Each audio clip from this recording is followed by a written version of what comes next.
इंतजामिया कमेटी के वकील SFA नकवी ने कहा कि उन्होंने इस मामले पर जल्द सुनवाई के लिए उच्च न्यायालय के महानिबंधक के समक्ष आवेदन किया है।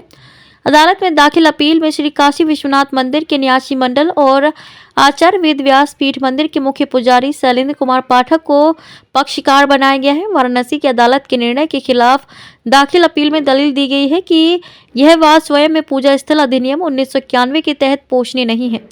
साथ ही तहखाना का व्यास परिवार के स्वामित्व में होने या पूजा आदि के लिए देखरेख किए जाने की कोई चर्चा नहीं थी, जैसा कि मौजूदा वाद में दावा किया गया है।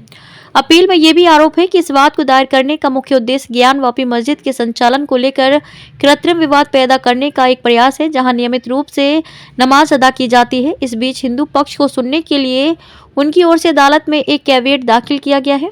इससे पूर्व दिन में उच्चतम न्यायालय ने इस मामले में वाराणसी की जिला अदालत के आदेश के खिलाफ इंतजामिया कमेटी को उच्च न्यायालय जाने के लिए कहा था। तहखाने में पूजा का अधिकार दिए जाने के आदेश के एक दिन बाद जिला प्रशासन द्वारा शुरू कराए गए पूजा पाठ को बंद कराने के लिए मुस्लिम पक्ष के अधिवक्ताओं ने बृहस्पतिवार को ही जिला न्यायाधीश की अदालत में भी प्रार्थना पत्र दायर किया। मुस्लिम पक्ष के अधिवक्ता रईस अहमद अंसारी ने बताया कि जिला प्रशासन को तहखाने में 7 दिन के अंदर पूजा पाठ शुरू कराए जाने का आदेश जिला न्यायाधीश ने दिया था, परंतु आनन फानन में इतनी जल्दी पूजा शुरू कराया जाना सही नहीं है। उन्होंने कहा कि वहां पूजा पाठ अभी रोका जाए और हमें अपना पक्ष रखने के लिए 15 दिन का समय दिया जाए। रईस अहमद ने बताया कि जिला न्यायाधीश A.K. विश्वेश के कल ही रिटायर होने की वजह से प्रभारी न्यायाधीश अनिल पंचम ने हमारे प्रार्थना पत्र को रख लिया। मुस्लिम पक्ष द्वारा 15 दिन का और समय मांगने के प्रार्थना पत्र पर वहां उपस्थित हिंदू पक्ष ने अपनी आपत्ति जताई। हिंदू पक्ष के अधिवक्ता मदन मोहन यादव ने बताया कि हमने वहां अपना पक्ष रखते हुए कहा कि अब और 15 दिन का समय मांगना अर्थहीन है। आदेश होने के बाद यह जिला प्रशासन के ऊपर निर्भर है कि वह उसको कब क्रियान्वित कराता है।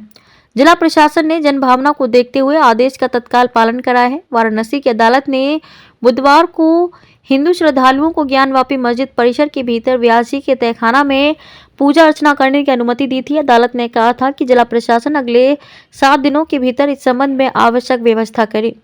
इस बीच अंजुमन इंतजामिया मसाजिद ने मुसलमानों से शुक्रवार को अपनी दुकानें और कारोबार बंद रखकर जुम्मे की नमाज में खास दुआएं करने की अपील की है। संगठन के महासचिव अब्दुल बातिन नोमानी ने देर शाम जारी एक अपील में कहा है कि वाराणसी जिला जज के फैसले के आधार पर ज्ञानवापी मस्जिद के दक्षिणी तहखाने में पूजा पाठ शुरू हो गया है। इस सूरत हाल को देखते हुए विभिन्न मुस्लिम संगठनों ने एक अपील जारी की। इसके तहत 2 फरवरी को मुसलमान शांतिपूर्ण तरीके से अपना कारोबार और दुकान बंद रखें और जुम्मे की नमाज को लेकर असर की नमाज तक खास दुआएं करें। अपील में पूरे देश के मुसलमानों से भी गुजारिश की गई है कि वे अपने अपने शहरों और इलाकों में खास दुआएं करने का इंतजाम करें। इस दौरान पूरी तरह से शांति व्यवस्था बनाए रखी जाए। जो मुसलमान आमतौर पर जिस मस्जिद में नमाज पढ़ता रहा है वहीं जाकर नमाज अदा करे।